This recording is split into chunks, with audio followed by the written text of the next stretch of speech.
Welcome to Basic Brewing Video. I'm James Spencer. I'm Steve Wilkes. We're shooting two shows today. This is the first of two. It's a twofer.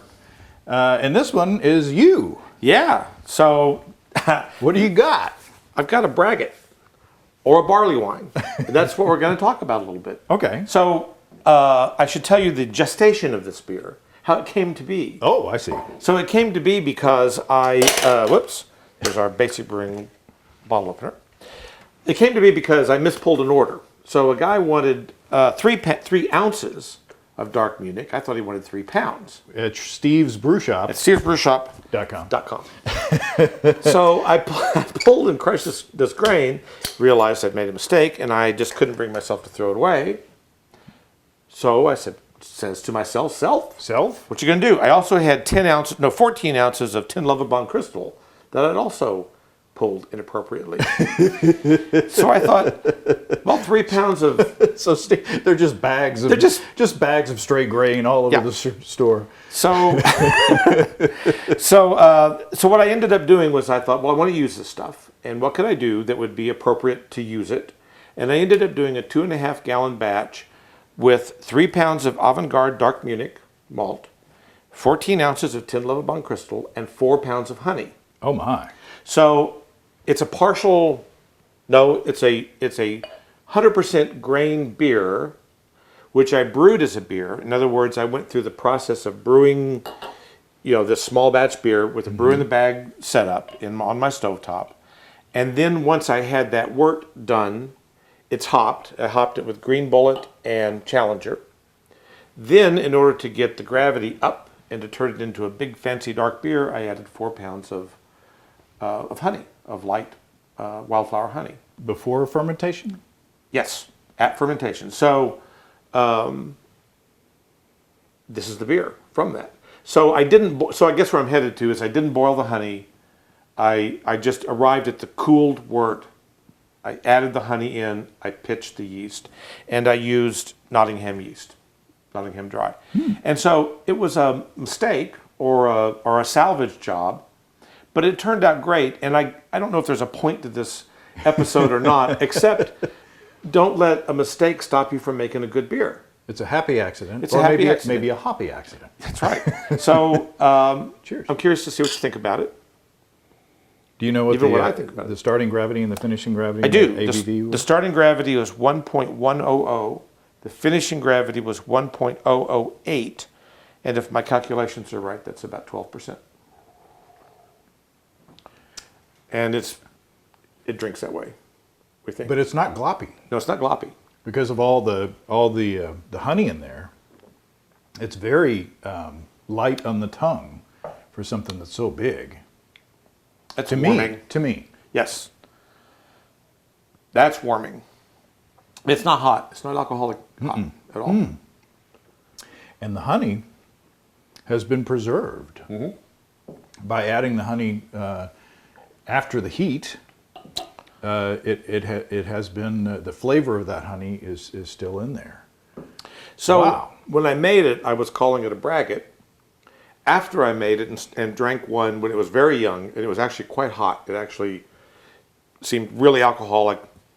It was good, but it wasn't anywhere near as good as this is now. It's been in the bottle now about 5 or 6 months. Oh my!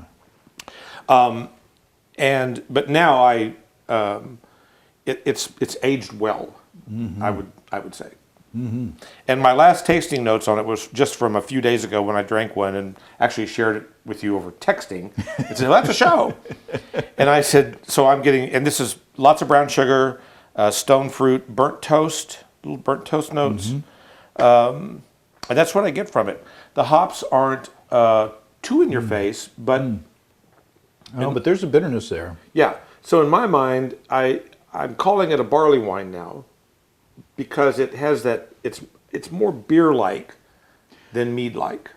Oh yeah, I can see that. That's for lack of a better way to describe it. And by definition, I mean there's a loose definition of barley wine, which is like anything above 10% or something like that. So it certainly fits that definition. But it's nice and it's beautiful. It's nice and clear, and it's I can get all the toast and And you said brown sugar, but there's no brown sugar in there. No. It just tastes like brown sugar. Right. Right. And It's just it's roasty. You can taste the grain in that it's not as roasty as, say, like a porter or a stout, no.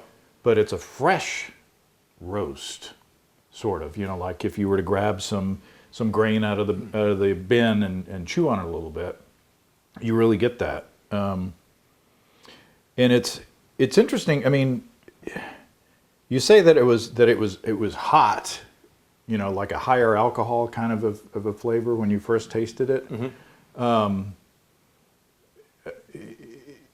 A lot of times we get impatient when we bottle a Right. beer, when we brew a beer, and it's like, this is no good. Especially first-time brewers or young brewers, and especially when you brew a big beer, it's hard to do.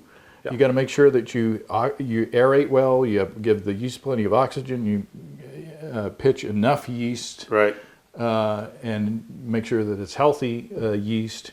But even if you do all those things, and make sure that your fermentation temperature is not too hot, because with a lot of sugar, the yeast can really get out of control and go crazy. Yep. But even if you do all those things right, you might come up with something that just tastes raw. It's just, yeah. But this does not taste raw. This is really nice. Good. Well, I'm glad that you like it, and I'm trying to stay out of it, to be honest with you, because I've probably got. I mean, it's only a 2.5 gallon batch, and I may have drank 3 to 5 of them by now, but I kind of want to stay out of them for like another 6-8 months at least. Oh, at least. So, and I'm getting some cherry flavor now. As the beer warms up a little You can bit, convince me of you that. get like a Yeah. little dark fruit in I there? get that stone fruit Yeah. kind of thing going. I think what's so interesting too about a beer like this is that it's actually very simple. There's one base grain, dark Munich malt, some crystal, some honey, some yeast. Green Bullet, Challenger.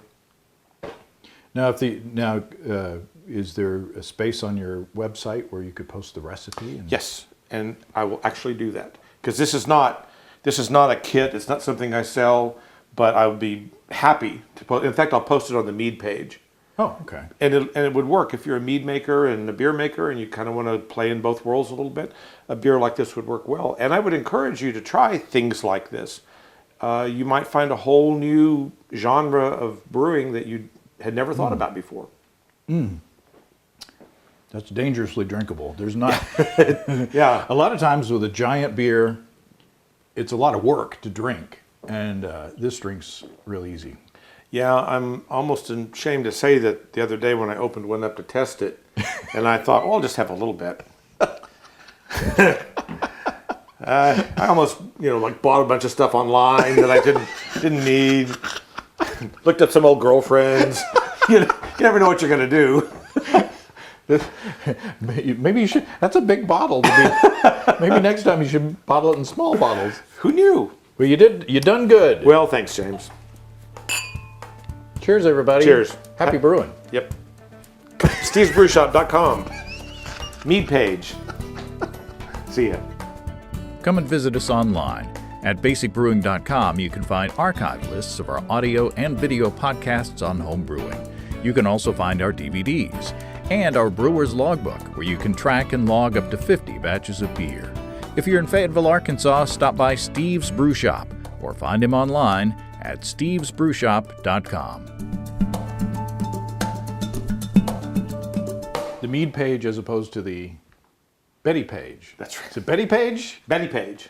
Yeah. Yeah. If Betty you go to page. your website and go to the Betty page, now you got something. Now you got something.